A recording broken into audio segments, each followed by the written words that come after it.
7 signs. You're emotionally weak. A Stoic's warning to every man.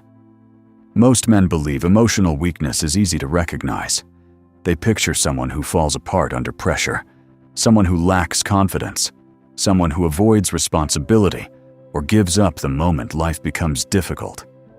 It is a comforting belief because it allows us to assume that weakness always looks obvious. Marcus Aurelius believed something far more dangerous. Emotional weakness rarely announces itself. It often disguises itself as confidence. Sometimes it appears as anger, sometimes as pride, sometimes as the constant need to prove your worth to people who were never qualified to judge it in the first place. That is why so many men spend years believing they are mentally strong, while their emotions quietly make every important decision for them. They think they are in control because they never cry. They think they are disciplined because they work hard. They think they are resilient because they never ask for help. Yet every criticism ruins their day. Every disagreement becomes personal. Every inconvenience changes their mood. They don't control their emotions. Their emotions control them. The Stoics measured strength very differently. They never asked whether a man could hide his feelings. They asked whether his feelings could govern his actions. Real strength was never about appearing fearless. It was about remaining faithful to your principles when fear, anger, and frustration demanded something different. Seneca understood this with remarkable clarity. In Letters to Lucilius by Seneca, chapter 3, he reminds us that the quality of our inner life depends on the discipline of our mind, not on the opinions or actions of other people. A man who cannot govern himself will always become a prisoner of circumstances, no matter how powerful he appears to the world. Think about the last time someone offended you.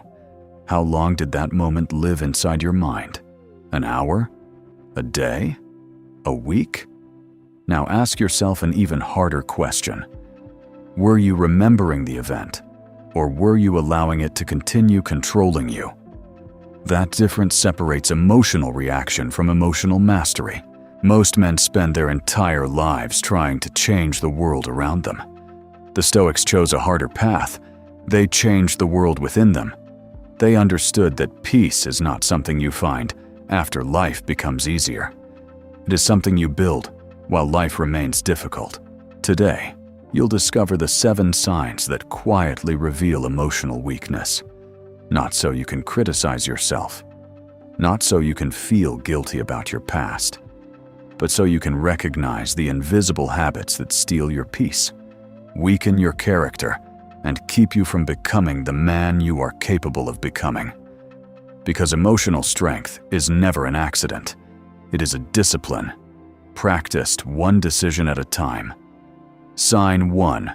You react before you think. The first sign of emotional weakness is not losing control. It is believing that your first emotion deserves your immediate obedience. Someone criticizes you, and before you've understood their words, you're already preparing your defense. Someone disrespects you, and your anger demands an instant response. Something doesn't go according to plan, and frustration immediately convinces you that the entire day has been ruined. Most men never stop to question that first emotional impulse. They assume that because they feel something strongly, it must also be true. The Stoics believed the opposite. They understood that the first emotion is often automatic. What matters is what happens after it appears. There is always a small space between what happens to you and what you choose to do next. That space may only last a few seconds, but inside those few seconds, your character is revealed. The emotionally weak man fills that space with reaction. The emotionally strong man fills it with judgment. Marcus Aurelius constantly reminded himself that external events could never force him to become angry, impatient, or fearful. They only presented an opportunity for his own judgment to take over. The event itself carried no command. His response gave it power. Seneca expressed a similar idea in Letters to Lucilius by Seneca. Chapter 3. He teaches that wisdom begins when we stop becoming servants of our immediate impulses and start becoming masters of our own mind. A man who cannot pause before acting slowly hands control of his life to every passing emotion. Think about how many regrets begin with a sentence spoken too quickly, a message sent in anger, a decision made in fear, a relationship damaged by pride. Most of life's deepest wounds are not created by careful thought. They are created by moments when emotion outruns reason. That is why emotional discipline begins with something surprisingly simple. Pause. Not because your feelings are unimportant, because they are incomplete. Your anger may contain information. Your fear may contain a warning. Your frustration may reveal an expectation. But none of them deserve to become your master before your mind has examined them. Every time you create that pause, you strengthen something invisible inside yourself. You prove that your emotions can speak without being allowed to give orders. Remember this. Your first emotion is instinct. Your second response becomes your character. The man who reacts immediately becomes predictable. The man who thinks before responding becomes impossible to control. But even when you learn to master your first reaction, another trap quietly waits for you. It convinces you that every disagreement must have a winner, and that winning is more important than peace. Sign 2. You need to win every argument. The second sign of emotional weakness rarely looks like weakness. In fact, it often looks like confidence. The man speaks with certainty. He always has an answer. He refuses to back down. He believes that admitting he is wrong would somehow make him smaller. To the outside world, he appears strong. Inside, he is being controlled by something far more fragile than strength: his ego. The emotionally weak man does not argue because he seeks truth. He argues because he fears losing status. Every disagreement becomes a battle for identity. Every opposing opinion feels like a personal attack. Every conversation becomes another opportunity to prove that he is right. The tragedy is that he no longer listens. He waits. He waits for the other person to stop speaking so he can begin defending himself. That is not confidence. That is insecurity, wearing the mask of certainty. The Stoics understood that truth has nothing to fear from silence. Marcus Aurelius ruled an empire where every decision invited criticism. Had he spent his life trying to defeat every opinion that challenged him, he would never have found peace. Instead, he constantly examined his own thinking before judging someone else's. His goal was never to appear superior. His goal was to become wiser.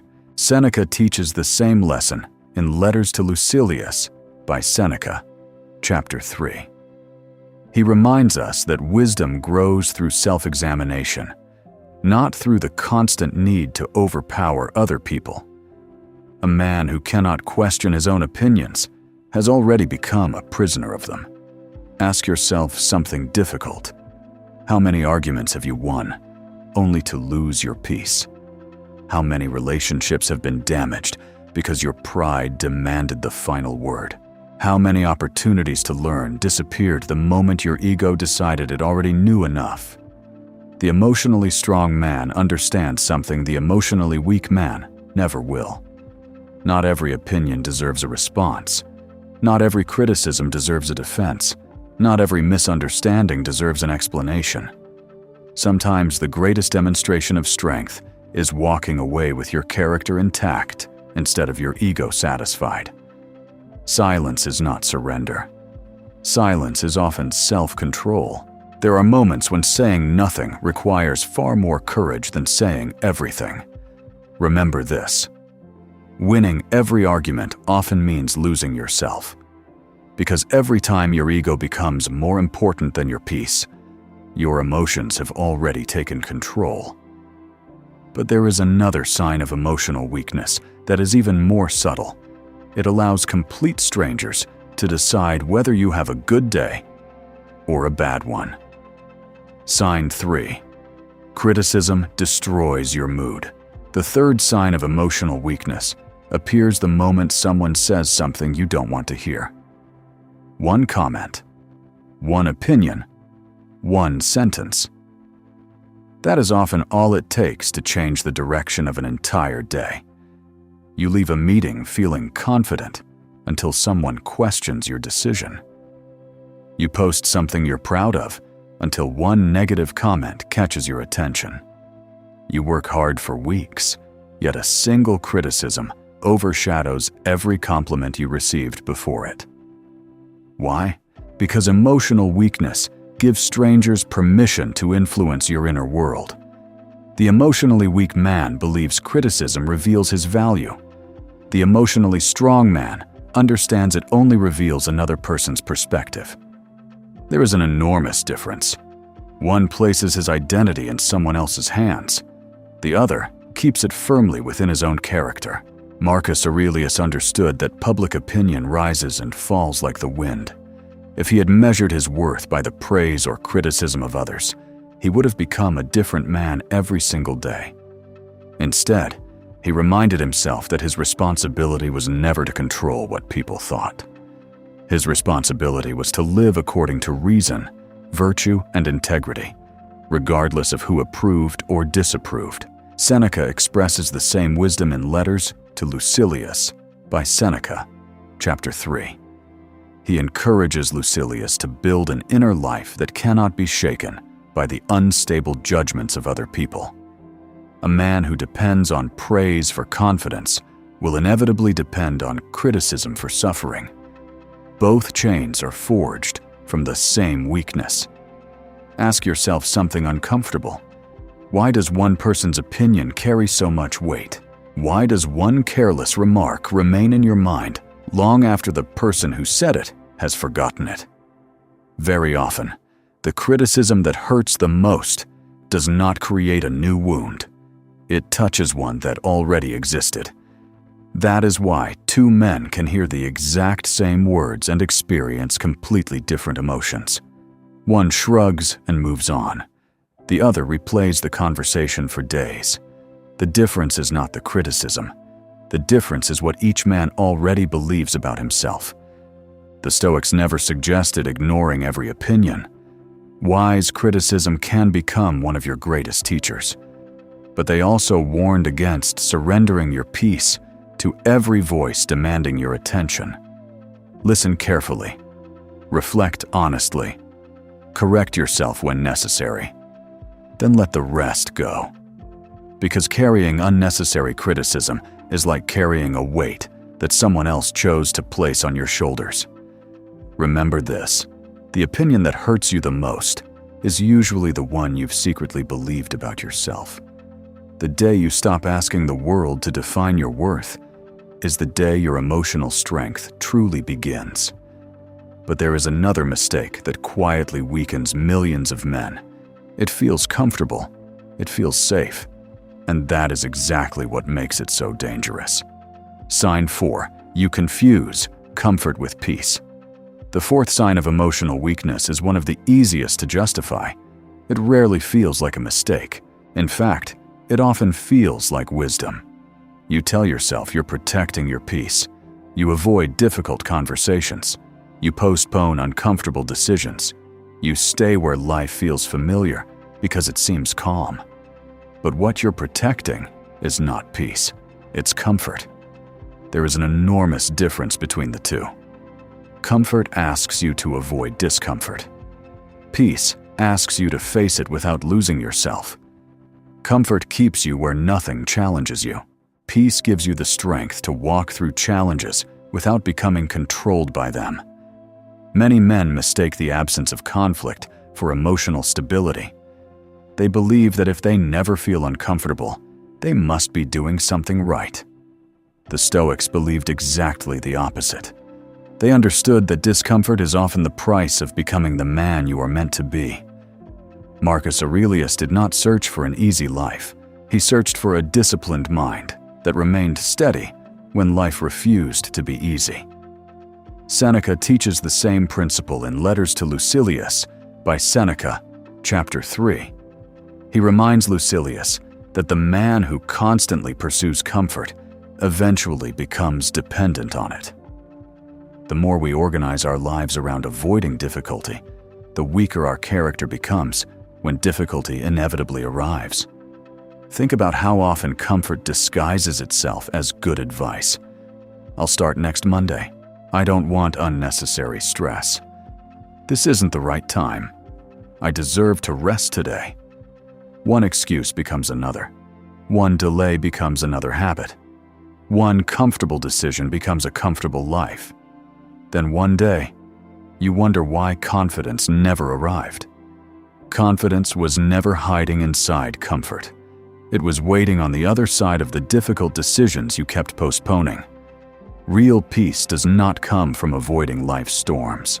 It comes from knowing that no storm can make you abandon your principles.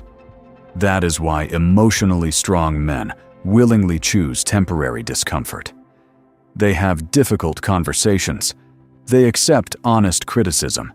They keep promises when motivation disappears. They understand that every uncomfortable decision strengthens something invisible inside them.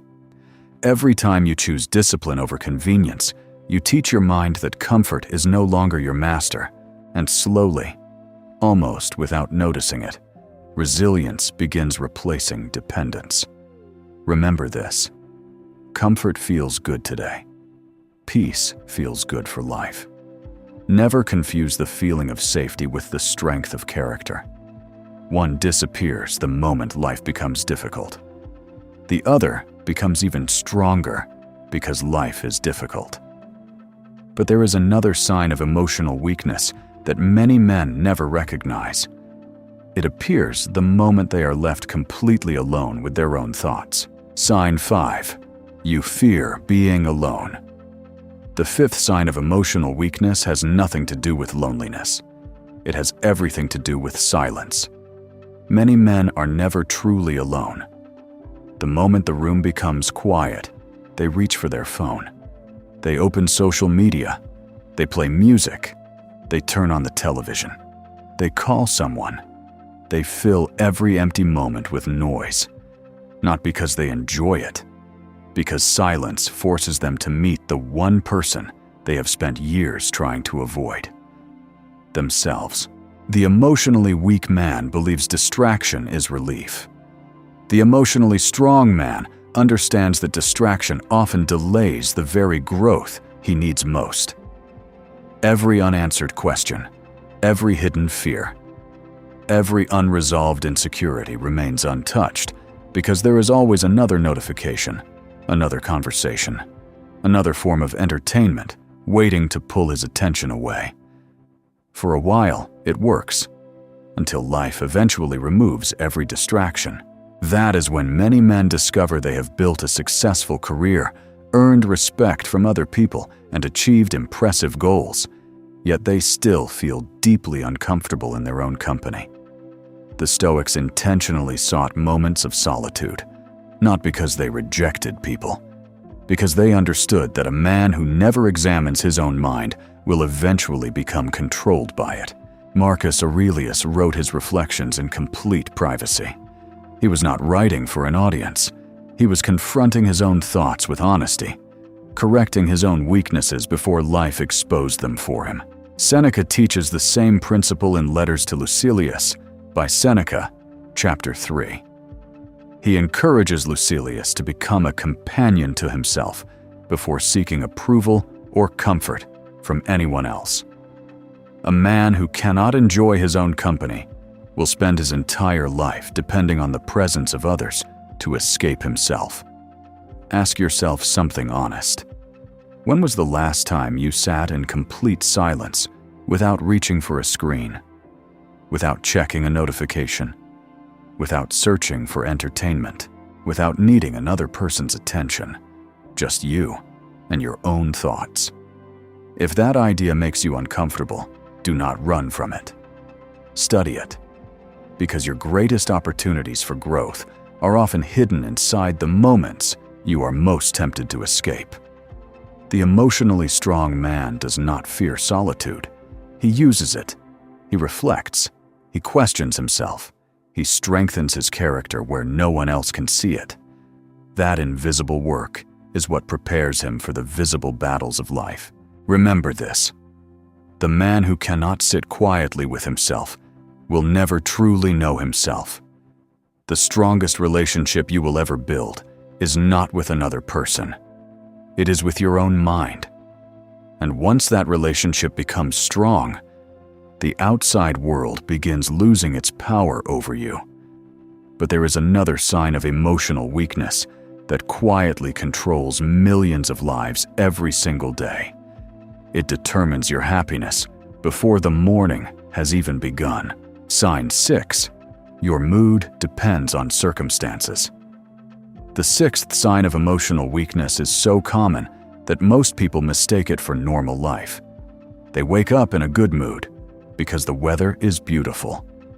Then traffic ruins it. A difficult email ruins it even more. Someone speaks to them with impatience. Their mood changes again. By lunchtime, 3 different people have already decided how they feel. Without realizing it, they have surrendered control of their inner world to circumstances they never controlled in the first place.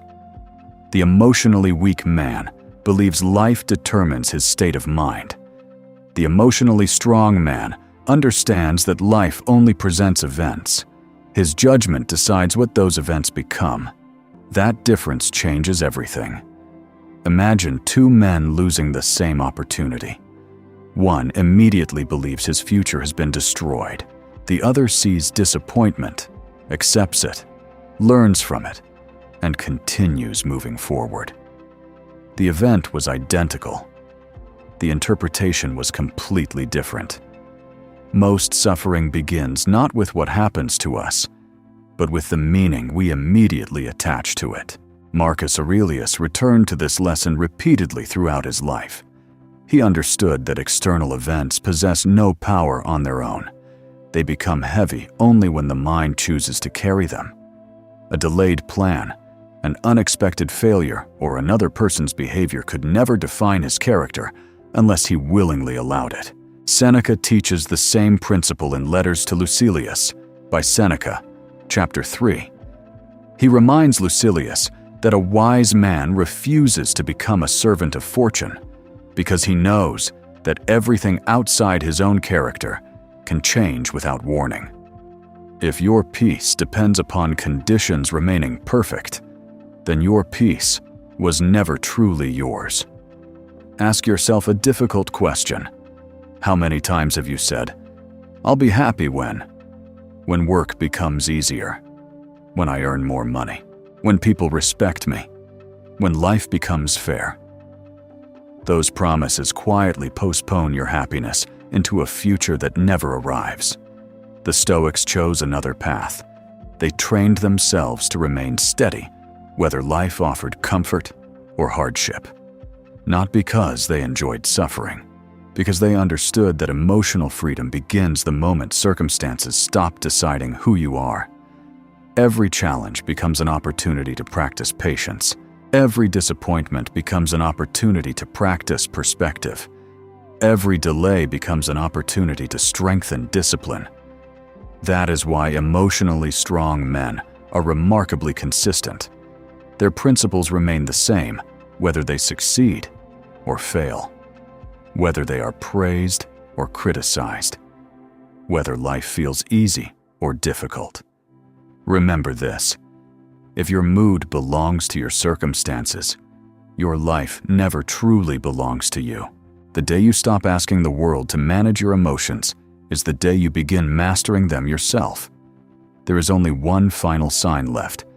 It is the most subtle of them all, because it hides behind success, confidence, and even admiration. Sign 7. You constantly need to be seen. The 7th sign of emotional weakness is the hardest to recognize because the world often rewards it. It doesn't always look like insecurity. Sometimes it looks like success, achievement, popularity, recognition. A man receives praise and immediately wants more. He accomplishes something meaningful, yet instead of feeling satisfied, he begins wondering who noticed. He enters a room and unconsciously measures how much attention he receives. He shares his victories before he has truly reflected on them. Not because he is proud of what he accomplished, because he needs someone else to confirm that it matters. That is the trap. The emotionally weak man does not simply enjoy recognition, he depends on it. Without applause, his confidence begins to disappear. Without validation, his identity starts to feel uncertain. He slowly becomes addicted to being seen. Not because attention is evil, because he has forgotten where his worth should come from. The Stoics believed that character grows in silence long before it is ever noticed by the world. Marcus Aurelius never wrote his reflections to impress future generations. He wrote them to discipline his own mind. His greatest victories were invisible. No audience applauded when he mastered his anger. No crowd celebrated when he chose patience over pride. Yet those unseen decisions were the ones that shaped the emperor history remembers. Seneca offers the same lesson in Letters to Lucilius by Seneca, chapter 3. He reminds Lucilius that the wise man does not measure himself by public admiration, but by the consistency of his own character. A reputation can be given by other people and taken away just as quickly. Character belongs to the man who earns it every single day. Ask yourself an honest question. Would you still pursue your goals if nobody ever applauded you? Would you continue building discipline if no one liked your posts? Would you still choose integrity if no one ever thanked you for it? Those questions reveal a truth that success often hides. Real confidence does not grow because people are watching. It grows because your principles remain unchanged when nobody is watching. The emotionally weak man performs. The emotionally strong man practices. One seeks an audience. The other seeks excellence. One is driven by recognition.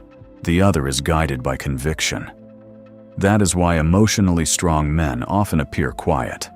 They no longer feel the need to announce every victory. They no longer chase approval to prove their value. Their peace is no longer dependent on being noticed. Their identity has become stronger than other people's opinions. Remember this: the strongest man in the room is often the one nobody notices. Because true strength does not demand attention. It quietly transforms the man who possesses it. Imagine two men waking up on the same morning. Both face disappointment. Both are criticized. Both experience fear. Both feel anger rising inside them.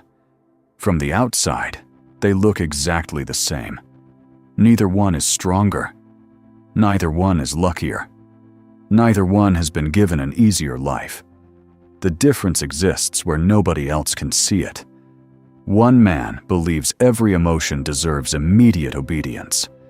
The other understands that every emotion deserves examination before action. One allows anger to speak for him. The other allows wisdom to answer. One gives strangers control over his peace. The other protects his inner world as carefully as he protects his own home. One avoids discomfort whenever possible. The other understands that character is forged precisely where comfort ends. One depends on praise to feel valuable. The other measures his worth by the promises he keeps to himself. Day after day, these invisible decisions begin shaping two completely different lives. Not because one man was born stronger, but because one man chose to train the only thing that truly determines the quality of his life: his mind. The Stoics never believed that emotional strength meant becoming cold or emotionless. They laughed. They grieved. They loved. They felt disappointment and fear like every other human being. What made them different was not the absence of emotion. It was the refusal to become servants of it. Seneca reminds us in Letters to Lucilius by Seneca, chapter 3, that a peaceful mind is not created by changing the world around us, but by educating the world within us. That lesson is just as powerful today as it was 2,000 years ago. Every moment of self-control strengthens your character. Every thoughtful response weakens the power your emotions once had over you. One day, people may describe you as calm, disciplined, resilient, unshakable. They may assume those qualities came naturally. They never will. They will never see the arguments you chose not to continue, the criticism you decided not to carry, the impulses you refused to obey, the comfort you willingly left behind, the silence you embraced instead of escaping, the moments when no one was watching, yet you still chose discipline over emotion. Those invisible victories are the foundation of emotional strength, because character is never built during extraordinary moments. It is built through ordinary decisions repeated every single day. Remember this: emotional weakness is not something you are born with. It is something you practice. And emotional strength is not a gift reserved for a fortunate few. It is a discipline available to every man who is willing to master himself before trying to master the world. So the next time anger demands an immediate reaction, fear tells you to retreat, pride tells you to prove yourself, or comfort whispers that tomorrow will be easier, pause. Take one breath. Then ask yourself a single question. Is this emotion leading me, or am I leading it? The answer to that question will shape your character far more than any circumstance ever could.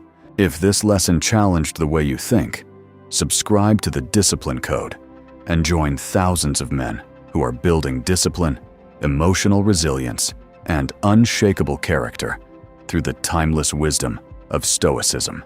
Because the strongest man is not the one who controls everyone around him. It is the one who has learned to control himself.